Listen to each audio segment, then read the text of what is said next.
သောအနန္တ၅ပါးကိုအာယုံပြုညီညာဖြတ်ကြောကြပါစို့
ယရဏတရားယရဏသံဃာယရဏမိဘဆရာသမားတို့အားယောတေမြတ်လို့လည်းစုံမွေးရှိခိုးပူဇော်ဥမျောမန်လျော့တော်ညသောပူဇော်တပနာမစေရနာတရားပညာဝိရိယတို့ကြောင့်မိတို့အလိုရှိတောင်းတအပ်သောမအိုမတိအမြဲနေသောနိဗ္ဗာန်တော်၎င်းဒုက္ခခါသိချုံငြိမ်းရာပြတ်သောနိဗ္ဗာန်တော်၎င်း1500ကိရိတာတို့ချုပ်ရာငြိမ်းရာသိရာပြတ်သောနိဗ္ဗာန်တော်၎င်းမိမိတို့ယခုအားထုတ်ဆဲဖြစ်သောဝိပဿနာဉာဏ်သည်လင်းမြန်စွာမဲ့ဉာဏ်တို့ကျေစုပြုနိဗ္ဗာန်သို့မျက်မှောက်ပြုလနိုင်ကြသည်ဖြစ်စေ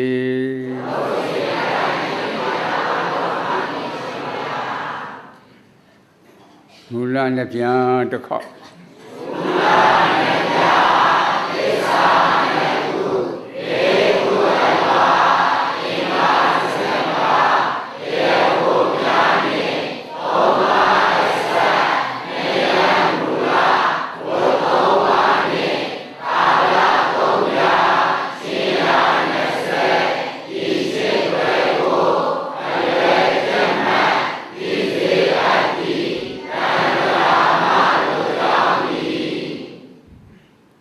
နမောတတဗုဒ္ဓဝါတောအရဟတောသမ္မာသမ္ဗုဒ္ဓတ္တ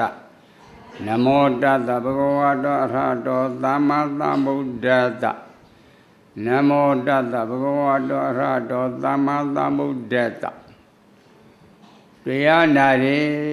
တရားအထုတ်တယ်တရားလေ့လာတယ်ဆိုတာမိမိခန္ဓာမှာရှိတဲ့တရားနဲ့အသိဉာဏ်နဲ့ထပ်သွားဖို့လိုတယ်နော်မှန်ပါဗျာရှိတဲ့တရားဆိုတာအာယုံနဲ့တွားတဲ့တိုင်းနဲ့ပေါ်လာတဲ့ခန္ဓာ၅ပါးကိုပြောတာနော်မှန်ပါဗျာအာယုံဆိုတာယူပါယုံသက်ဓာယုံကံဓာယုံရဓာယုံဖွက်တဲ့ပေါင်းဓမ္မယုံပေါ့မှန်ပါဗျာ ဒွါရဆိုတာမျက်စိအကြည့်နာအကြည့်နှာခေါင်းအကြည့်လျှာကြီးကိုယ်ကြည့်မနှောအကြည့်ပေါ့မှန်ပါဗျာယုံနှစ်ခုတိုက်ဆရာဝိညာဉ်မှာပေါ်လာပေါ်ပါရဲ့ဗျာအဲ့ဒီဆရာဝိညာဉ်သူတွေငါလေလားဝိညာဉ်နဲ့ခန္ဓာလားဝိညာဉ်နဲ့ခန္ဓာပါဗျာမျက်စိအကြည့်ရှိယူပါရောစင်းတိုက်မှာပေါ့မှန်ပါဗျာမြင်သိစိတ်ပေါ်မှာပေါ့မှန်ပါဗျာနားကြည့်ရှိအတန်တိုက်မှာပေါ့မှန်ပါဗျာကြားသိစိတ်ပေါ်မှာပေါ့မှန်ပါဗျာအဲ့ဒီကြားသိစိတ်လေးဟာရုပ်တော့မတက်သေးဘယ်ရှိမှနေတယ်လို့လေညွှန်းဉာဏ်ပြခြင်းကထက်ကဲမှန်ပါဗျာနှစ်ခုတိုက်မှာပေါ်လာနော်မှန်ပါဗျာတို့ဆိုတော့အရှိတရားလားအဖြစ်တရားလားအဖြစ်တရားပါဗျာအဖြစ်တရားကိုသိတော့ပါ냐အကျိုးရှိတယ်လဲမေးဖို့မကောင်းလားကောင်းပါရဲ့ဗျာအသက်ရှိတယ်လို့ယုံမလားမယုံပါဘူးဗျာလက်ပြရှိတယ်လို့ယုံမလားမယုံပါဘူးဗျာလူရှိတယ်နတ်ရှိတယ်ပြမရှိလို့ယုံမလားမယုံပါဘူးဗျာတဲ့ဂါတိတွေမပြုံးလိုက်ပြုံးပါရဲ့ဗျာရှင်းစစ်ဖို့ကောင်းတယ်နော်မှန်ပါဗျာအဲ့ဒါလွင်အချက်ပိုးကွယ်မှန်ပါဗျာချို့ကတိတဲ့စိတ်ငယ်လေးမွေးတဲ့ကလမ်းသွားတဲ့အချိန်ရောက်သည်တိလမ်းသွားအရွယ်လဲငါပေါ့နော်မှန်ပါဗျာကျောင်းသားအရွယ်လဲငါပေါ့နော်မှန်ပါဗျာကျောင်းကထွက်လာတဲ့အခါလဲငါပေါ့နော်မှန်ပါဗျာလူယိုကြီးဖားဖြစ်တော့လဲငါပေါ့မှန်ပါဗျာအိမ်ဆောင်ရသားကြတော့ကလဲငါပေါ့မှန်ပါဗျာတန်ဃာထက်နေတာပေါ့မှန်ပါဗျာစစ်စစ်ပေါ်မကောင်းလားကောင်းပါရဲ့ဗျာအဲ့ဒါတိတဲ့စိတ်လေးပြောတာနော်မှန်ပါဗျာတိတဲ့စိတ်ရှိတယ်လို့မယူကြဘူးလားယူကြပါရဲ့ဗျာအိပ်ပျော်နေတဲ့ပုဂ္ဂိုလ်သေတာဟုတ်ကဲ့လားမဟုတ်ပါဘူးဗျာအိပ်ပျော်တဲ့ပုဂ္ဂိုလ်သေတာမဟုတ်ဘူးနော်မှန်ပါဗျာတော့ဘဝင်စိတ်ပေါ့မှန်ပါဗျာလူတယောက်ကဓာတ်နဲ့ခုတ်တယ်မလို့တက်လာမှာပေါ့မှန်ပါဗျာတိရဲ့စိတ်ရှိခုခံမှာပေါ့မှန်ပါဗျာတော့မဟုတ်ထွက်ပြေးမှာပေါ့မှန်ပါဗျာတိရဲ့စိတ်မရှိတော့ခံရရမှာပေါ့မှန်ပါဗျာအဲ့ဒါတိရဲ့စိတ်ကရှိတာမဟုတ်ဘူးနော်မှန်ပါဗျာဘဝင်စိတ်ရှိတာမှန်ပါဗျာလဲလာဖို့မကောင်းလားကောင်းပါရဲ့ဗျာတဲ့တကောက်ကြောင်းသားအရွယ်လိုလေးဖေသားအရွယ်လဲငါပေါ့နော်မှန်ပါဗျာနေကနဲ့သားလေးကြောင့်မိပါလေကအိကြီးချွတ်မခံရဘူးလားခါရပါတယ်အဆိုးချွတ်မခံရဘူးလားခါရပါတယ်ညီချိုးဖို့လေမှန်ပါဗျာမချွတ်ဘူးလားချိုးပါရဲ့ဗျာမိဘအသက်30ကျတော့ကပစိုးချခိုင်းချွတ်ပါမလားချိုးပါရဲ့ဗျာဘာဖြစ်လဲရှစ်တယ်လို့မပြောဘူးလားပြောပါရဲ့ဗျာဟောတော့လေးငါးနဲ့အရွယ်ကအစိတ်ဟုတ်ကလားဟုတ်ပါဘူးဗျာစဉ်းစားဖို့မကောင်းလားကောင်းပါရဲ့ဗျာအဲ့လိုလေ့လာဖို့ကောင်းတယ်နော်မှန်ပါဗျာတိတဲ့စိတ်ရှိတာမဟုတ်ဘူးကွယ်မှန်ပါဗျာသူ့ကိုအဖြစ်တရားလို့ဟောတာမှန်ပါဗျာဒါအဖြစ်တရားသိတဲ့အတွေ့အသက်ရှိတယ်ဆိုတဲ့အယူကိုစွန့်တယ်နော်မှန်ပါဗျာလက်ပြရှိတယ်ဆိုတော့လည်းစွန့်တယ်နော်မှန်ပါဗျာလူရှိတယ်နတ်ရှိတယ်ပြမရှိတယ်လည်းစွန့်တယ်နော်မှန်ပါဗျာဒိဋ္ဌိမပြုတ်လားပြုတ်ပါရဲ့ဗျာကဲဖြည့်ပြီးရမပြည့်လားပြည့်ပါရဲ့ဗျာမြင်ပြီးရမပြည့်ပြည့်ပါရဲ့ဗျာအပြည့်ကိုသိတော့ခိုင်နေမြဲတယ်လို့ပြောမလားမပြောပါဘူးဗျာအပြည့်ကိုသိတော့ခိုင်နေမြဲတယ်ယူတဲ့တတ္တရာဒိဋ္ဌိမပြုတ်လားပြုတ်ပါရဲ့ဗျာနောက်ခန္ဓာအစားထိုးတာသိတော့ဘဝပြည့်တယ်လို့ပြောမလားမပြောပါဘူးဗျာဥစ္စေရအယူမပြုတ်လားပြုတ်ပါရဲ့ဗျာတဲ့ခယာဒိဋ္ဌိတတ္တရာဒိဋ္ဌိတို့ဥစ္စေရဒိဋ္ဌိပြုတ်တယ်ကွယ်နော်မှန်ပါဗျာအဲ့ဒါလွင်အချက်ပေါ့မှန်ပါဗျာအဲ့လိုလေ့လာဖို့မကောင်းလားကောင်းပါရဲ့ဗျာအဲ့ဒါခန္ဓာသိမှခန္ဓာသိဖို့အရေးကြီးတယ်နော်မှန်ပါဗျာသွားခြင်းရဲ့ခြင်းထိုင်ခြင်းလျောင်းခြင်းအရိယာပဋ္ဌာ၄ပါးပေါ့မှန်ပါဗျာထိုင်တာအတိကလားခန္ဓာသိဖို့အတိခန္ဓာသိဖို့အတိပါဗျာရဲ့တဲ့အတိကလားခန္ဓာသိဖို့အတိခန္ဓာသိဖို့အတိပါဗျာစေညံသွားတာအတိကလားခန္ဓာသိဖို့အတိပါခန္ဓာသိဖို့အတိပါဗျာလျောင်းတာအတိကလားခန္ဓာသိဖို့အတိပါခန္ဓာသိဖို့အတိပါခန္ဓာသိဖို့အရေးကြီးတယ်နော်မှန်ပါဗျာသိပေကိုကွယ်မှန်ပါဗျာအသိမှပဲနေတာပေါ့မှန်ပါဗျာအကိုထင်တာတွေတွေ့သေးရဲ့လားမတွေ့ပါဘူးဗျာအဲ့လိုစစ်စစ်ပို့လို့တယ်နော်မှန်ပါဗျာအဲ့တော့ခန္ဓာသိသစ္စာသိပရိစ္ဆာသုတ်ဘကိုသိမှသေဂါတိတွေပြုတ်မှန်ပါဗျာမရသေးတဲ့ပုဂ္ဂိုလ်ရလည်းရပြတဲ့ကိုလွေးကစားပြီးအောင်မျက်စိပေါက်ကစမနောဒွါရတိ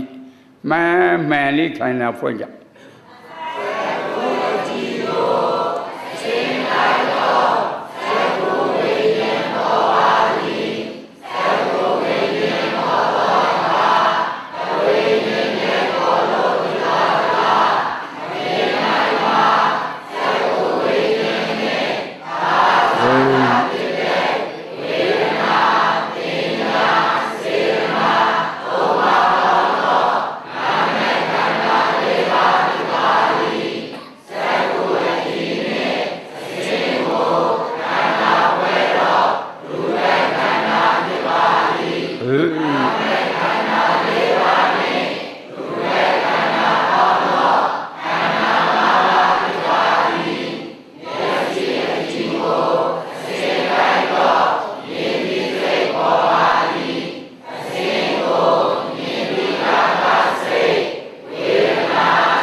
6 द्वार खंडा फैजितो लू सादा ने सादा धमा सादा दृश्य सादा पेटा अतुर के सादा ट्वेला खंडा 5 ပါးတွေ့တယ်လူနဲ့ဓမ္မတတ်တော်မတွေ့တာရှိလို့လားမရှိလို့မရှိရင်လူဆွဲနဲ့ဆွဲဓမ္မဆွဲကြလို့သိတယ်လားတွေ့တဲ့တရားကလူနဲ့ဓမ္မလားခန္ဓာ 5 ပါးဒီခန္ဓာ 5 ပါးပဲပုံပဲနည်းရှိတာနဲ့ရှိသေးဖို့မကောင်းယူပဲခန္ဓာဖယ်သဘောရှိတယ်နော်ဝေဒနာခန္ဓာဖယ်သဘောရှိတယ်နော်သိညက်ခန္ဓာဖယ်သဘောရှိတယ်နော်သင်္ခါရခန္ဓာဖယ်သဘောရှိတယ်နော်ဝိညာဉ်နဲ့ခန္ဓာဖယ်သဘောရှိတယ်နော်ဒီခန္ဓာ 5 ပါးကမြင်ပြီးရင်ပြည့်ကြားပြီးရင်ပြည့်နားပြီးရင်ပြည့်စားပြီးရင်ပြည့်ထိပြီးရင်ပြည့်သိပြီးရင်ပြည့်ဆိုတော့ခန္ဓာ 5 ပါးတွေ့တယ်လားမရှိတာတွေ့တယ်မရှိရင်ဘယ်လိုဆွဲမှာလဲလူနဲ့ဓမ္မတတ်တော်ကအစကတည်းကမရှိချင်းရောက်ဆွဲကြလို့သိရဲ့နော်မတော်ပါဘူးဗျာရှိတယ်ဆိုတဲ့ခန္ဓာကဖြစ်ပြီးတော့မပြည့်အစွဲခံရလားလို့ဆိုတဲ့ဂါတိတွေပြုတ်တာပေါ့တဲ့ဂါတိတွေပြုတ်တဲ့ပုဂ္ဂိုလ်ကာယနဲ့ပတ်သက်တဲ့အကုသိုလ်ဝစီကံနဲ့ပတ်သက်တဲ့အကုသိုလ်မနောကံနဲ့ပတ်သက်တဲ့အကုသိုလ်ပြုမလားမပြုတဲ့ခုမှုကာမိတို့မူသားမိစ္ဆာကင်းပြောက်ပါမတ်ပါတော့တာပဲလို့မဟုတ်လားအဲ့နေရာကြောင့်ကျိုးစားအားထုတ်ရမယ်နော်အဲ့ဒါလိုအဖြစ်ပေါ့အဲ့ဒီခန္ဓာဖေတသက်ဂါတိတိဖြုတ်ဆက်ရှိပါမလားမရှိပါဘူးဗျာဘီရိရဲ့တော်မှာရှာချင်တာရှာခန္ဓာကလွဲလို့ရှိပါမလားမရှိပါဘူးဗျာဘီရိကသုံးပုံချုပ်ကြည့်ခန္ဓာ 5 ပါးပေါ့မှန်ပါဗျာဖြဲနေရင်ဘီရိကသုံးပုံပေါ့မှန်ပါဗျာဒါတိပြန်တယ်မခန္ဓာပေါင်း 8000 4000ပေါ့မှန်ပါဗျာအဲ့လိုလေ့လာဖို့လိုတယ်နော်မှန်ပါဗျာခန္ဓာဖွဲ့ဖို့လိုတာပေါ့မှန်ပါဗျာရအောင်ကြည့်ကြနော်မှန်ပါသစ္စာဖွဲ့ဖို့လိုတယ်မှန်ပါဗျာမရသေးတဲ့ပုဂ္ဂိုလ်ရရအောင်သစ္စာဖွဲ့မှန်ပါဗျာဝိရဏခန္ဓာတရားပေါ်မှာအာရုံပါယောဂမိမနေနေတို့ရင်ကိုနေတယ်ကိုစေတံမူတာဘောဂတိနာဒုရသစ္စာဝိရဏခန္ဓာတရားဤသိခြင်းနဲ့ခြင်းမှာဒုက္ခသစ္စာဒုက္ခသစ္စာဟုခိုင်သာရဲ့ဒီကဓမ္မ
စ္စာ၄ပါးသိမှသောတာပန်သစ္စာ၄ပါးသိမှသရဂံသစ္စာ၄ပါးသိမှအနာဂံ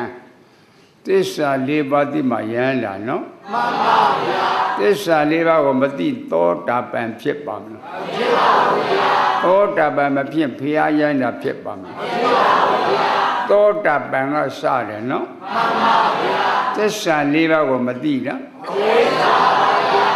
ခန္ဓာ၅ပါးကိုမသိတာမသိပါဘူးဗျာခန္ဓာ၅ပါးတစ်ပါးပါးပေါ်မှာလူနဲ့ဓမ္မတက်တော်လို့နှလုံးသွင်းမှားတာမသိပါဘူးဗျာနှလုံးသွင်းမှားတော့လူချင်းတော့ဘယ်လိုလဲမရရင်မနေဘူးလို့ဆွေးလန်းတာအဝိဇ္ဇတဏဥပါဒဤသုံးခုသစ္စာဖွဲ့တော့ဘာသစ္စာလဲလူလားသမုဒယသစ္စာနဲ့လားသမုဒယသစ္စာဗျမလားသမုဒယသစ္စာတာရသမီးတွေလားသမုဒယသစ္စာသမုဒယသစ္စာလို့အမှန်တိတာသူငါလားမက်ကသစ္စာမက်ကသစ္စာကတိတာနော်သမုဒယအကြောင်းရှိတဲ့အကျိုးခန္ဓာမပေါ်တာပေါ်နေတာလူလားခန္ဓာ၅ပါးနဲ့လားခန္ဓာ၅ပါးယမလားခန္ဓာ၅ပါးခန္ဓာရတဲ့ပုဂ္ဂိုလ်တို့အိုနာတိလွတ်ခဲ့အာသစ္စာလေလူချမ်းသာလားဒုက္ခသစ္စာနဲ့ချမ်းသာလားဒုက္ခသစ္စာယမချမ်းသာလားဒုက္ခသစ္စာဒုက္ခသစ္စာတော့အမှန်ပန်းချတိသမ္မာဒိဋ္ဌိလို့မဟုတ်လားမိစ္ဆာဒိဋ္ဌိမချုံနိုင်ရဲ့သမ္မာဒိဋ္ဌိကအလေးအောင်နဲ့တူတယ်နော်မိစ္ဆာဒိဋ္ဌိကအမှောင်ပေါ်အလေးအောင်ပေါ်တော့အမှောင်မပြောင်းလားတဏှာလာတည်းလားဥပါဒံလာတည်းကံလာတည်းပရိစ္ဆသမုပ္ပါဒ်သုံးမျိုးပြတ်တာပေါ့တဏှာပရိစ္ဆသုပ္ပါဒ်ဥပါဒံပရိစ္ဆကံပရိစ္ဆသုပ္ပါဒ်သုံးမျိုးပြတ်တယ်နော်နောက်ခန္ဓာစမသိလားနိရောဓလို့မဟုတ်ဘူးလားအခုလည်းပြန်သစ္စာဖို့ကျတော့ခန္ဓာပေါ်မှာလုံးသွင်းမှားတာပေါ့ခန္ဓာ၅ပါးလေးအနိစ္စတိဆိုမှန်တာပေါ့ကိုယ်ကိုတက်တော်တဲ့လုံးသွင်းမှားလာနော်လုံးသွင်းမှားလို့တက်တက်ယူတာမကြသူကြဖို့ရမေပရာပေါ့တထေသပိမေပရာနော်ရှေ့တိတော်ကရပေါ့အဲ့ဒီမှာအဲ့တဲ့သားလေးတယောက်သမီးတယောက်ပြီးတာကိုတထေတို့မြည်ဒီမှာသာကျွမ်းမွေးထားတာနော်ကျွမ်းကကိုဓာတကိုကွာကိုဓာတနဲ့ခန္ဓာခန္ဓာမျက်နှာချင်းဆုံးရတာနဲ့ပြောဆိုရတာနဲ့ရှေးစားတော့သမတော်တွေပြမြဥပပေးလဲရှိစစ်ပေါ်မကောင်းလားကောင်းပါလေဗျာအိုးချင်းထားတော့အိုးချင်းထီတာပေါ့မှန်ပါဗျာကျိုးချင်းထားတော့ကျိုးချင်းကြီးတာပေါ့မှန်ပါဗျာခန္ဓာခန္ဓာမြင်ရကြတော့ခါချစ်စိတ်တွေဝင်တာပေါ့မှန်ပါဗျာတထေလိုမြည်တယ်မှာကျွမ်းနေမပေးစားဘူးနော်မှန်ပါဗျာမပေးစားတဲ့ဘေဖရာကပြောင်းပြန်ခိုးသွားတာပေါ့မှန်ပါဗျာခိုးသွားတော့က9နှစ်ကျော်ကျော်ကြာတယ်နော်မှန်ပါဗျာတားလေး2ယောက်ရလာခဲ့တာပေါ့မှန်ပါဗျာမိဘကလည်းဟိုတော့ကသမီးလေးတယောက်သားတယောက်လားအင်မတန်ချစ်တာကိုမှန်ပါဗျာလေဝါပေါ်မှာတင်ထားတဲ့ပရမညာကဲ့သို့ဖူးဖူးမှုတ်ထားတာပေါ့မှန်ပါဗျာအဲ့ဒါတော့ချစ်တယ်နော်မှန်ပါဗျာနှုတ်နဲ့တောင်နင်းအောင်မပြောဘူးပေါ့မှန်ပါဗျာလင်းနဲ့တုံးနဲ့ရက်ဖို့ဝေးသေးတယ်နော်မှန်ပါဗျာအဲ့ဒါ9နှစ်ကျော်ကျော်လောက်ကြာညောင်းသွားတဲ့အခါအဲ့တော့ဆိုစိတ်ဆိုးပြေတော့ပြီပေါ့မှန်ပါဗျာမိဘတိုက်ပြီးပြန်မယ်လို့ပြန်လာခဲ့ကြတာပေါ့မှန်ပါဗျာမြို့ရောက်ခါနေနေခါနီးပေါ့နော်မှန်ပါဗျာလေကြီးကတိုက်မိုးကြီးကပြင်းထန်လာရောငါလင်းကလှုပ်တာပေါ့မှန်ပါဗျာမိုးလင်းသွားတဲ့အခါကျတော့ချဲတာနဲ့မီးမွှင်းပြီးတော့မီးလုံးပေါ့ထေးမရှာဘူးလားရှာပါရဲ့ဗျာထေးရှာတယ်နော်မှန်ပါဗျာကိုဓာတကထေးရှာတာကိုမှန်ပါဗျာမွေကြီးကိုသွားထေးမှန်ပြီးတော့သွားကန်ကြည့်တော့မွေကြိုက်လို့သေးတော့တာပေါ့မှန်ပါဗျာသူ့သင်ညိုပြီးတော့သားညောင်းနဲ့ပြန်ခဲ့ရတယ်နော်မှန်ပါဗျာ တာကြီးကိုတစ်ဖက်ကမှထားတာပေါ့ညီလေးကိုဘုတ်ကိုသွားပို့အောင်မှာပေါ့တစ်ဖက်ကသွားပို့တယ်နော်အဲ့တော့အမေကတာကြီးလာကြိုတာပေါ့ရေလေတော့ရေတိုးတော့ရောက်တဲ့အခါမှာစွန်ကတာငယ်ကိုတုတ်ပြီးချီသွားတော့တာပေါ့ချီမြောက်လက်မြောက်မမြောက်ရဘူးလားတာကြီးကသူ့ခေါ်တယ်ထင်လို့ရှင်းလာကရေမြောင်းလို့တည်တာပေါ့တာငယ်ကရှမ်းတုတ်လို့တည်တာပေါ့တာကြီးကရေမြောင်းလို့တည်တယ်နော်ကိုရာသမွေကက်လို့တည်တာပေါ့ပုံလောင်စိတ်ကနည်းနည်းနောက်လာပြီဟောရင်တဲ့ရင်နဲ့သွားတော့တာနော်ရွာဝင်ခါနီးမြို့ဝင်ခါနီးပေါ့မိခိုးကတူကိုဥပဒကနဲ့သွားတွေ့တယ်နော်ရှိကမိခိုးတွေဗာမိခိုးလဲလို့မမေ့ရဘူးလားအဲ့ဒါမနေ့ကညကနင်းဖေးတက်ဒီငလျင်ကလှုပ်တာပေါ့မိုးကြီးကပြင်းထန်လာရွာတာပေါ့လေတွေကတိုက်တာပေါ့အဲ့ဒါတိုက်ပြီးပြောလို့လက်ဖေးသေးပြီနေမယ်လဲသေးပြီနေကိုလည်းသေးပြီလို့မပြောဘူးလားသုံးလောင်းတဲ့ဘက်ကသားနောင်နဲ့ကိုရာသားကသုံးလောင်းနော်6လောင်းမို့ကွာတွေ့တွေ့လေယူသွားတော့လားအဝက်မကတ်ရင်တော့ဘူးနော်စာမှမသိအေးရမှမသိတော့ဘူးပေါ့တွေ့တွေ့လေယူသွားတော့လားညွာသေးကျဲတလေလေပေါ့5-6လကြာသွားတယ်နော်မြက်ဆက်ပြန့်ကတက်ပြီးရွှေညောင်တော့ညံကွယ်ရုပ်ကိုဖြန့်ကြည့်လိုက်တာပေါ့နေ့ပြန်ဘလူချွဲ့မှာလဲပေါ့မဲဖရာကိုမြင်လေရှာမိကရေးရေးကြီးကိုပြဖုံးထားတယ်လို့နော်သစ္စာလေးပါပြောနေတာမှုလိုက်ရင်အလင်းအောင်ပေါ်တော့မှာပေါ့အယူပြောက်တော့မှာပေါ့အဲ့ဒါနဲ့သူသွားနေလာနေရကိုယ်လက်ကြီးတစ်ခုရှိတယ်နော်အဲ့မှာတရားမဲလက်ကြီးရှင်ကျင်းပတ်ထားတာပေါ့ပရိသတ်တွေကတော့4000ကျော်ပေါ့ကွာပြည့်ကျက်နေတော့လားနော်အဲ့တော့အောင်ပြုလို့မဲဖလာနဲ့ဟိုလည်းပြုလိုက်ကြတာပေါ့အဲ့ဒီလက်တွေ့လောက်ရောက်တာဥပဒကနဲ့မဲဖလာနဲ့သွားတွေ့တယ်နော်ဟဲ့အယူမမဲဖလာလို့မခေါ်ဘူးလားမြောက်ဘက်ကိုလှည့်ကြည့်စမ်းလို့မပြောဘူးလားတရားမဲနဲ့မြင်လာလို့မမေ့ရဘူးလားမြင်တယ်လို့မပြောလားအဲ့ဒီကိုသွားပြီးတော့တရားနာချေပေါ့မြတ်စွာဘုရားရောက်နေပြီပေါ့နော်အဲ့မှာသွားတရားနာမပြောရဘူးလားတရားတန်ကြတော့ကြည်ပြီးတော့စူးဆက်ဆက်သွားတော့တာဗျာအဲ့ဒါပြိတ္တစီဝင်လာခဲ့တာအဝက်ကမှပါတော့ဘလူးကလည်းမကန်ဘူးပေါ့ဟောကနှင်းတဲ့ကနှင်းပေါ့နော်မြတ်စွာဘုရားနှင်းနဲ့ကြတော့မော့ကြည့်လိုက်တာပေါ့မဲဗရာကိုမြင်လေခြေတိမဲဗရာငါဘုရားမြင့်ပုတ်တော့ရောက်အောင်လာခဲ့လို့မခေါ်ဘူးလားခေါ်ပါရဲ့ဗျာဘလူးကမနှင်းရတော့ဘူးနော်ဝင်လာခဲ့တာပေါ့အဝိမရှေ့ကဗမောတပိတ်ကြီးပေါ့အဲ့ဒါဥပဒါကောင်းပေါင်းထားတော့ချွတ်ပြီးတော့ပေးလိုက်ရတယ်အဲ့ဒါခါပက်ပြီးတော့တရားနာတယ်နော်မြတ်စွာဘုရားနဲ့သွားတွေ့တာပေါ့ခြေသီးမဲ့ပြန်နေကိုကြည့်မြဲနေမြဲခွေဘလို့တွေဖြစ်လာလဲလို့မမေ့ရဘူးလားသားသေးတာတွေမလျှောက်ဘူးလားလေသေးတာတွေမလျှောက်ဘူးလားမိဘသေးတာတွေမလျှောက်ဘူးလားအကိုကြီးသေးတာတွေမလျှောက်ဘူးလားနေမသိလို့ငိုတာပေါ့သိရမငိုဘူးပေါ့နေတောင်းတဲ့စုတွေပြည့်နေတာတဲ့နော်စစ်စစ်ပေါ်မကောင်းလားအထစ်ဘုရုမုတ်ကဖျားလက်ထက်ကသူရိကိုဓမြတက်တာကိုဓမြ6ရောက်ပေါ့နေနာအောင်လှုပ်ထားခဲ့ပုံကြလေအဲ့တော့နေနာလွမ်းလို့နိဗ္ဗာန်မရပြီကြသူမြင့်ပေါင်းမှာတည်တာမြင်ခြင်းတယ်လို့ဆုမတောင်းလားတောင်းပါရဲ့ဗျာအဲ့ဒါကောက်ကတန်ကောနာကတ်တဖဂေါရမမြတ်စွာဘုရားသာသနာ့မှာဧည့်သည်ဝက်ကမှီတော့တာဗျမှန်ပါဗျာစိစိပုံမကောင်းလားကောင်းပါရဲ့ဗျာဧည့်သည်ဝက်ကမှီတော့တာနော်မှန်ပါဗျာစိစိကတော့ဒါလေကိုရာသားလားဓမြလားဓမြပါဗျာသားလျောက်လားဓမြလားဓမြပါဗျာမိဘနှစ်ပါးလားဓမြလားဓမြပါအကိုကြီးလားဓမြလားဓမြလို့မြင်တာအောင်ကိုမြစ်တွေရက်မသွားဘူးလား သားအနေနဲ့မြင်တော့ငိုတာပေါ့မိဘအနေနဲ့မြင်တော့ငိုတာပေါ့လင်းနေမြင်တော့ငိုတာပေါ့တမရလို့ဆိုမြေရက်သွားတယ်နော်ပြန်လို့တွေးတဲ့ကမငိုခွဲမနေနိုင်ဘူးပေါ့အဲ့ဒီမှာဓာတ်ကြီး၄ပါးရှိတယ်နော်ခန္ဓာ၅ပါးတည်းမှာယူပက္ခန္ဓာမပါလားယူပက္ခန္ဓာအသေးစိတ်ကြီးတဲ့ကပထဝီဓာတ်အာဘောဓာတ်ဒီသောဓာတ်ဝါယောဓာတ်ပေါ့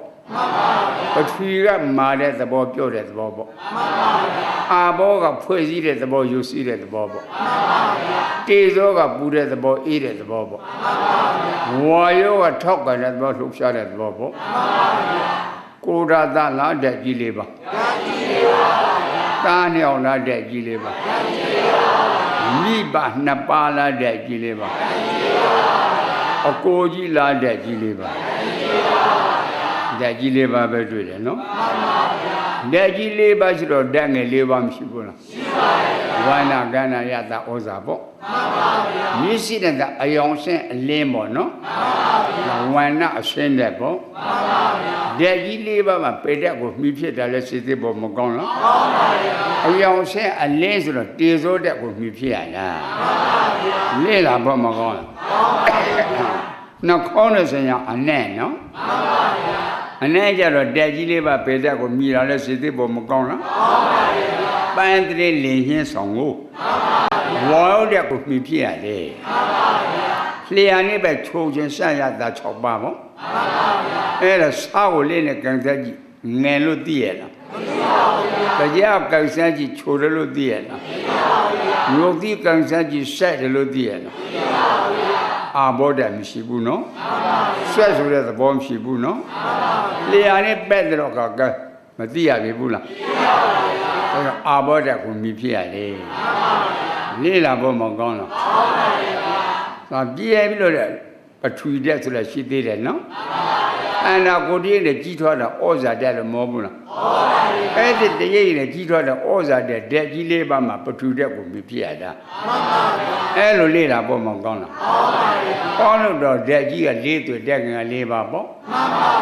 ဓာတ်၈ပါကိုယ်ဓာတ်လားဓာတ်၈ပါသားနဲ့အောင်လားဓာတ်၈ပါမိဘနှစ်ပါးလားဓာတ်၈ပါအကိုကြီးလားဓာတ်၈ပါဓာတ်၈ပါပဲတွေ့တယ်နော်ဓာတ်၈ပါအခြေချင်းထိတဲ့ကအတန်မပေါ်လားနဝကလကုခုတို့ရုပ်တရားပေါ့အတန်ကအဲ့ဒီမှာပေါ်တာနော်ခန္ဓာဖွဲ့ကြည့်တော့ကာသဓာတ်၉ပါပေါ့ဖွဲ့ကြည့်တော့ယူပခန္ဓာမရလားယုံနှစ်ခုတိုက်တဲ့ဆရာဝန်ညာမပေါ်ဘူးလားပေါ်တယ်နော်မျက်စိအကြည့်ယူပေါင်းရှင်းတိုက်မှာပေါ့မြင်သိတဲ့မပေါ်ဘူးလားနားကြည့်ရှိတော့အတန်မတက်လားကြားသိတဲ့ပေါ်မယ်နော်ကြားသိတဲ့လေးကသူတွေငါတွေဟုတ်ကဲ့လားယုံတိုက်မှာပေါ်တာနော်တဝိညာဉ်ထဲကြားသိလို့ဖြစ်ကြတာမဖြစ်သူနဲ့သာသာတဖြစ်တဲ့ဝေဒနာတင်ညာစေရနာမှာပါလားအတန်လို့ခံစားလာလူလားဝေဒနာနဲ့လားဝေဒနာယမလားဝေဒနာအတန်လို့မှတ်တာလူနဲ့ဓမ္မလားတင်ညာခံစားနေစိတ်ဆိုရမှတ်နေတာသူငါလားစေရနာဝေဒနာတင်ညာစေရနာသုံးခုပေါင်းတော့နာမခန္ဓာ၄ပါးမပြည့်လားပြည့်ပါဘူးဒီလေးပါပြည့်စုံမှကြာပြည့်စုံကြတာနော်လေ့လာဖို့မကောင်းလားဒါနာမခန္ဓာ၄ပါးပေါ့လူနဲ့ဓမ္မလားနာမခန္ဓာ၄ပါးရှားသိစိတ်ပေါ့သောတာအကြည်ကလူဟုတ်ကဲ့လားအတန်ကလူဟုတ်ကဲ့လားခန္ဓာဖွဲ့ကြတော့ယူပခန္ဓာမရလားနာမခန္ဓာ၄ပါးနဲ့ယူပခန္ဓာပေါင်းအဲ့ဒီခန္ဓာသိလို့တရားနာရတာကွာလေ့လာဖို့မကောင်းလားအဲ့ဒီခန္ဓာမှာနှလုံးသွင်းလို့ဖြစ်တာနှလုံးသွင်းမှားလို့ကိုယ်ရတကိုမြင်လို့ယူတာပေါ့သားနှောင်းလို့မြင်လို့ယူတာပေါ့အဲ့လိုစိတ်သိဖို့မကောင်းလားလေ့လာကြအဲ့တော့မြတ်စွာဘုရားဓာတ်၄ပါးဓာတ်၈ပါးဓာတ်၉ပါးကိုမေပြတော်မဟောဘူးလားဟောလို့သဘောပေါက်သွားပြီနော်သဘောပေါက်တဲ့ခါကျမှဟဲ့အယူမှမေပြတော်လို့မခေါ်ဘူးလားဘ တရားတပည့်တော်မှမယူပါဘူးဗျာတဲ့ကြားလားတရားနာပြိတ္တတဲ့အယူကြီးလို့ပြောတာဗျာအဲ့ဒါလို့မပြောကောင်းဘူးပေါ့တယောက်တည်းကပြိတ္တ4000ကိုပြောတာကွာသူတို့ဝတ်တာစစင်္ဂရီပါပိုးဘဂရီပါမြဂရီပါတယ်ပေါ့တပည့်ကလည်းယုံနဲ့တင်းနဲ့ပန်းနဲ့ပန်းနဲ့ပေါ့နဲ့မှာဝတ်ရစလေပေါ့အဝတ်မရှိဘူးပေါ့အေးရင်မရှိတပည့်မရှိတပည့်မရှိပန်းမရှိဘူးပေါ့မပြောရဘူးလားလဲလားနော်အဲ့ဒီကမှာငါဖျားပေးတဲ့ဝိဇ္ဇာမျက်မှန်နဲ့တက်ပြီးတော့အကြည့်မခိုင်းဘူးလားကိုရာသထင်လို့ဝိဇ္ဇာမျက်မှန်တက်ကြည့်တော့ကိုရာသကိုမြင်လာလားအရှင်းကိုမြင်လာတားနှစ်ယောက်ထင်လို့ဝိဇ္ဇာမျက်မှန်တက်ကြည့်တာတားနှစ်ယောက်မြင်လာလားအရှင်းကိုမြင်လာလားမိဘနှစ်ပါးထင်လို့ကြည့်လိုက်တဲ့ကမိဘနှစ်ပါးမြင်လာလားအရှင်းကိုမြင်လာအကိုကြီးထင်လို့ကြည့်တဲ့ကအကိုကြီးမြင်လာလားအရှင်းကိုမြင်လာကိုရာသတော့မထင်ဘူးလားရှိတယ်လို့မယူလားလင်းနဲ့ပုတ်ကြည့်ကိုရာသလားအတန်လားကိုရာသတော့မထင်ဘူးလားရှိတယ်လို့မယူလားနဲကြည့်လို့မခိုင်းလားနဲကြည့်တဲ့ကကိုရာသတွေ့ရလားအနဲ့တွေ့အနဲ့မဲတွေ့တယ်နော်သားတယ်လို့နဲကြည့်သားတွေ့မလားအနဲ့တွေ့မိဘနှစ်ပါးတယ်လို့နဲကြည့်မိဘနှစ်ပါးတွေ့မလားအနဲ့တွေ့အကိုကြီးတယ်လို့နဲကြည့်အကိုကြီးတွေ့မလားအနဲ့တွေ့ရှာလေးနဲ့ရစ်ကြည့်လိုက်နော်ကိုရာသတယ်လို့ရှာလေးရစ်ကြည့်တော့ငံပြပြမတွေ့လားစားပေါက်နေတော့ရန်တက်တာရတာတဲ့ပေါ့ကိုရာသလားရတာတဲ့သားနှစ်ယောက်လားရတာတဲ့မိဘနှစ်ပါးလားရတာတဲ့အကိုကြီးလားရတာတဲ့ကိုရာသတယ်လို့ဖျားပေးတယ်ညင်လေးနဲ့ကန်စက်ကြည့်နော်ဆံပြားကချီပြားပေါ့ချီပြားကဆံပြားပေါ့အနုလုံဘုရုလုံပေါ့အဲ့လိုကန်စက်ကြည့်တာပူနွေးနွေးမတွေ့လားကိုရာသလားတည်စောတဲ့တားနှစ်ယောက်လားတည်စောတဲ့မိဘနှစ်ပါးလားတည်စောတဲ့အကိုကြီးလားတည်စောတဲ့တည်စောတဲ့ပဲတွေ့တယ်နော်သူတွေအေးတယ်လို့သိတာသူငါလားကာယဝင်ကာယဝိညာဉ်ကနံတရားမရဘူးသူကအေးတယ်ကယုတ်တရားမရဘူးနံနှစ်ပါးနံယုတ်နှစ်ပါးပဲတွေ့တယ်နော်ကိုရာသလားနံလေးရောသားနှစ်ယောက်လားနံလေးရောမိဘနှစ်ပါးလားနံလေးရောအကိုကြီးလားနံလေးရောနံပဲတွေ့တယ်နော်မေဖရာယူတဲ့ကိစ္စစီစစ်ဖို့မကောင်းလားနေရုပ်ကိုမြင်လို့ယူလာလားကိုရာသကိုမြင်လို့ယူလာတကယ်အမြင်ခံအရှုခံကကိုရာသလားနေနေရောဟောနှလုံးသွင်းမှားနေတာပေါ့လေ့လာဖို့မကောင်းလားသားနှစ်ယောက်လားနေနေရောမိဘနှစ်ပါးလားနေနေရောအကိုကြီးလားနေနေရောမြောက်ပဲတွေ့တယ်နော်ကိုရာသဘာဖြစ်လို့မတွေ့တာသားနှစ်ယောက်ဘာဖြစ်လို့မတွေ့တာမိဘနှစ်ပါးဘာဖြစ်လို့မတွေ့တာအကိုကြီးဘာဖြစ်လို့မတွေ့တာတွေ့တာကဉာဏ်ရုပ်ပဲတွေ့တယ်နော်အဲ့လိုစိတ်သိပုံမကောင်းလားအဲ့ဒါလွင်အချက်တွေပေါ့စိတ်ပြီးတော့ရုပ်တရားကြီးကရူပတိတိရူပံဖောက်ပြန်ပြီးတော့မပြည့်လားသိပြီးတော့မပြည့်လားဖြစ်ပြေလို့မဟုတ်လားအဲ့ဒါလွင်အချက်ကွယ်နော်အဲ့လိုစိတ်သိပုံမကောင်းလားကြည့်ရုပ်ကိုလည်းသိသွားပြီနာမ်ကိုလည်းသိသွားပြီနော်ကိုရာသတွေ့ရလားနဲ့ဟုတ်တွေ့တားနဲ့ဟုတ်တွေ့လားနဲ့ဟုတ်တွေ့မိဘနဲ့ပါတွေ့နဲ့ဟုတ်တွေ့အကိုကြီးတွေ့လားနဲ့ဟုတ်တွေ့မေဖရာသွတ်တယ်လို့ယူတာနေရုပ်ကိုမြင်လို့ယူတာလားကိုရာသမြင်လို့ယူတာလားတကယ်အမြင်ခံအရှုခံကကိုရာသလားနိုင်လေရောဟောနေရုပ်ပဲတွေ့တယ်နော်အနှလုံးသွင်းမှန်ဖို့လိုတာပေါ့အဲ့လိုလေ့လာဖို့မကောင်းလား အခုလည်းတိုးတိုးလည်းယူပြီးနေတဲ့ပုဂ္ဂိုလ်လည်းစိတ်သိဖို့မကောင်းလားတရားမမှန်တော့ယူတာပေါ့တရားမှန်တော့အယူပြောက်တာမေပရာကတက်တယ်မခံလိုက်ဟဲ့ဘယ်တော့များထင်ရှားတယ်လဲနော်အဲ့လိုစိတ်သိဖို့မကောင်းလားအဲ့လိုစိတ်သိဖို့လည်းအဲ့ဒါနဲ့မေပရာကိုရှေ့ပြီးတော့ကြိုးစားဟုတ်လို့မခံရဘူးလားအဲ့ဒါနဲ့သူ့ကိုပြောပြရတယ်နော်တရားနာပြိတ္တမှာပိုးပဲကလေးပါစင်ကြီးပါမြတ်ကလေးပါပေါ့ပန်းနဲ့တပေလေယုံနဲ့တင်နဲ့ပေါ့နဲ့မှာဝတ်ရစလေပေါ့နဲ့မှာတပေဖေရှိရတယ်မမေ့ရဘူးနော်မေ့ရပါတယ်ဘုရားကြီးတော်မှာလည်းတပေအင်ကြီးရှိတာပေါ့ဖေရှိရလဲလို့မမေ့ရဘူးလားမေ့ရပါတယ်အထစ်ကျော်ကဘုရုဘုရားဖျားလေးတဲ့ကောတော်မှာမြတ်စွာဘုရားသာသနာကြကောင်ငါးပါးဒီလာကြည့်တော့တပေမြဲစေငါးပါးဒီလာကြည့်အင်ကြီးမြဲဗျာဒိတ်ထေရှင်ရောက်တပေအကြီးရပါပြီတဲ့ကြားလားမှန်ပါဗျာမေဖရာမရှိတဲ့တပေအကြီးမီးလောင်နိုင်ပါမလားမလောင်နိုင်ပါဘူးဗျာရေကဖြစ်ရှင်းနိုင်ပါမလားဖြစ်ရှင်းနိုင်ပါဘူးခိုးကခိုးနိုင်ပါမလားတရားနာပြိတ္တမှာရှိတာတွေကမီးလဲလောင်နိုင်တယ်ရေလဲဖြစ်ရှင်းနိုင်တယ်နော်ခိုးလဲခိုးနိုင်တယ်နော်အဲ့လိုလေ့လာဖို့မကောင်းလားတပေကဖေကရလဲလို့မမေးဘူးလားမေးပါဘူးအထစ်ကျော်ကဘုရုမုတ်တာဘုရားလေးဘုရားတော်မြတ်စွာဘုရားသာသနာကြကောင်ရှစ်ပါးတိလာဒီတော့တပေယုံသေးတင်နေလို့ဗျာဒိတ်ချွေတယ်လို့မဟုတ်ဘူးလားဟုတ်ပါဘူးတပေကလည်းတလ၄သတင်းမောရှစ်ပါးတိတပေကိုတင်လေယုံလေနော်တလမှာ၄သတင်းငါးပါးတိလာကအမြဲအဲ့လိုလေ့လာဖို့မကောင်းလားပန်ကဖေကရလဲလို့မင်းဘူးလားထေဘုရုမုတ်တာဘုရားလေးတက်ကဘုရုမုတ်တာဘုရားလေးကောတော်မြတ်စွာဘုရားသာသနာကြကောင်ပန်သုံးခင်ပန်ပြီးတော့ဗျာဒိတ်ချေချင်းရောက်ဗုဒ္ဓံတရဏံကိစ္ဆာမိဓမ္မံတရဏံကိစ္ဆာမိတန်ငံတရဏံကိစ္ဆာပန်သုံးခင်ပန်နေပါလို့မဟုတ်ဘူးလားဟုတ်ပါ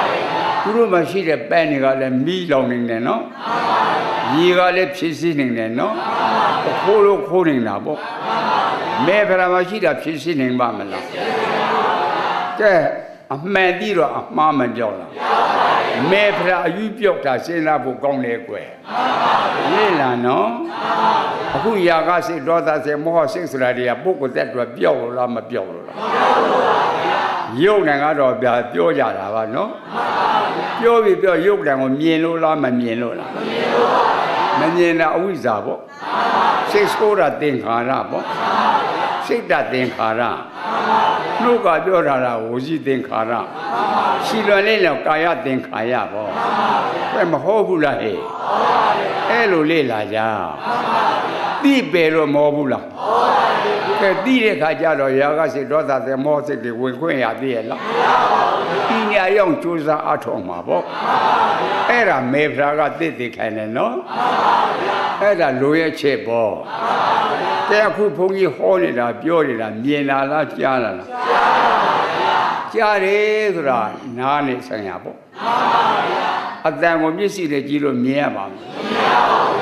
နားနေတာဆိုင်တယ်နော်ဘာနားအကြည့်ရှိလို့ပေါ့အောင်တက်တဲ့ကသိတဲ့စိတ်လေးမပေါ်လားအသိတဲ့အတန်လို့ကြားသိတာသောတာဝိညာဉ်နဲ့တရားမရလား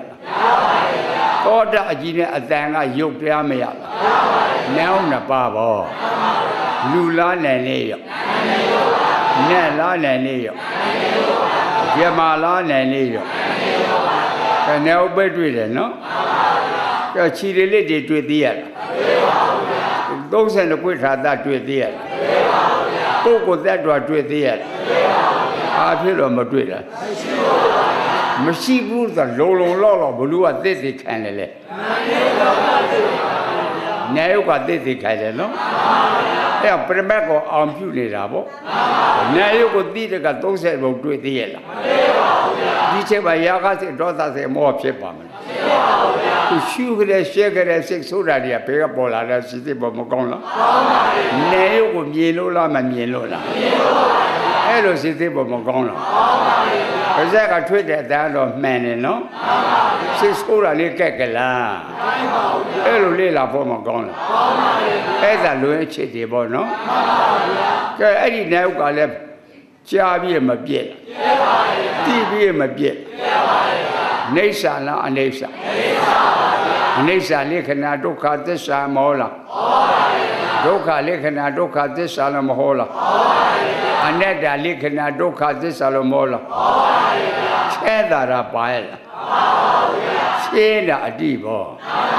အဲ့လိုလေ့လာဖို့မကောင်းလားရှင်းနေလို့သိတဲ့ကြအဝိဇ္ဇာချုပ်မချုပ်အဝိဇ္ဇာချုပ်ဒိဋ္ဌိပြုတ်မပြုတ်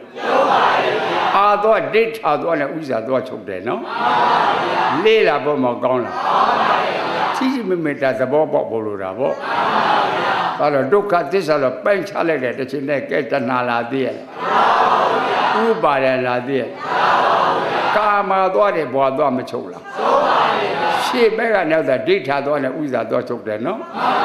နိုင်ဥကအနိစ္စလက္ခဏာဒုက္ခသစ္စာဒုက္ခလက္ခဏာဒုက္ခသစ္စာအနတ္တလက္ခဏာဒုက္ခပိုင်းခြားပြီးတော့သိပေလို့မဟုတ်လားတဏှာလာသေးရဲ့ဥပါဒ်လာသေးရဲ့ကာမသွားတယ်ဘွာသွားမချုပ်လားရှေ့ဘက်ကနောက်ပြီးတော့ဒိဋ္ဌာသွားနဲ့ဥစ္စာသွားမချုပ်လားအာသောတရား၄ပါးမကုန်လားဘုရားသစ္စာမသိလားနောက်ခန္ဓာဇတ်မသိလားယောဓာကဲကြာစေခန္ဓာကဖြစ်ပြဘာသစ္စာလဲတိတာကတိတာကနောက်ခန္ဓာမလာလားသစ္စာတော့အကွက်ဖန်တဲ့ကွက်ရှိကြောက်ကွက်လည်းဖန်တဲ့ပါငါလေးလီဒီချစ်သွဲကို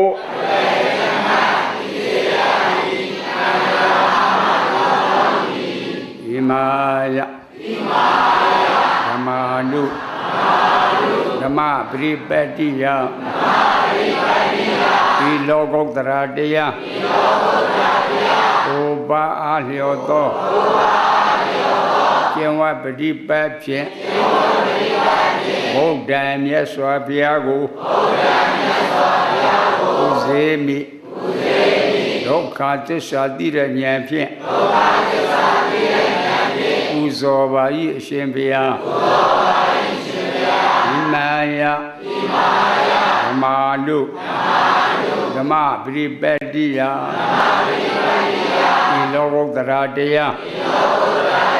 ဩဘာအားလျော်သောကျင့်ဝတ်ပฏิပတ်ဖြင့်ဓမ္မတရားတော်မြတ်ကိုဥစေမိဒုက္ခသစ္စာသိတဲ့ဉာဏ်ဖြင့်ပူဇော်ပါ၏အရှင်ဘုရားဣမာယဓမ္မာနုဓမ္မပရိပတ္တိယဒီလောကုတ္တရာတရားဩဘာအားလျော်သောကျင့်ဝတ်ပฏิပတ်ဖြင့်တန်ခံတန်ဃာတော်ရှင်မြတ်ကိုဥစေမိဒုက္ခသစ္စာသိတဲ့ဉာဏ်ဖြင့်ပူဇော်ပါ၏အရှင်ဘုရားဤကဲ့သို့ပြုလိုအပ်သောဒါနကုသိုလ်သီလကုသိုလ်ဘာဝနာကုသိုလ်အဋ္ဌတံကုသိုလ်ပါရမီကုသိုလ်ဝိပဿနာမဟာကုသိုလ်တို့၏အကျိုးအားကြောင့်ခန္ဓာ၅ပါးယုံနံတရားတို့၏မဖြစ်ဝေးစွာချုပ်ငြိမ်းရပါလို့၏ရှင်ဘုရားတော်ကုသိုလ်၏အကျိုးကိုလေးမြစ်ခင်ဖခင်ကျေးဇူးရှင်တို့အား၎င်းနာမတကကံဒရာမဆာယေတော်ဆက်ခဲ့ဘုသောမြစ်ခင်ဖခင်ကျေးဇူးရှင်အပေါင်းတို့အား၎င်းအာစရိယာနှင့်ဆဆရာသမားတို့အား၎င်းဤမာတံဧတာနှင့်ဆတရားတော်အစည်းအဝေးတို့ကြွားရောက်လာကြကုန်သောတရားနာပရိသတ်တို့အား၎င်းယ ရေမြေတနေပြည့်ရှင်မင်းတို့အား၎င်းရေတနေယမမင်းတို့အား၎င်းကိုဆောင်နဲ့အိမ်ဆောင်နဲ့ကျောင်းဆောင်နဲ့ဓမ္မယုံဆောင်နဲ့ဘုံမစိုးနဲ့မြုပ်ခစိုးနဲ့အာကာသစိုးနဲ့တောဆောင်နဲ့တောင်ဆောင်နဲ့ရွာဆောင်နဲ့မြို့ဆောင်နဲ့သာသနာတော်ဆောင်နဲ့သတုလောကဘာလနာမည်ကြီးမှစ၍30ဘုံကျေလေကြကုန်သောဝိနေယဒုက္ခိတဒုက္ခိတတတ္တဝါအပေါင်းတို့အားမာဇေယမအမြတ်အမြတ်အမြတ်အမြတ်ပြေဝေပါကုန်၏အမြတ်ရကြသည်ဖြစ်၍ကိုယ်စိတ်နှပြကျမ်းမာချမ်းသာဘုရင်ဆန္ဒလောကဝတိဤဝါကြပြီလျင်သူတော်ကောင်းတရားကျိုးစားပွားများအားထုတ်နိုင်လွယ်ကြသည်ဖြစ်စေမြတ်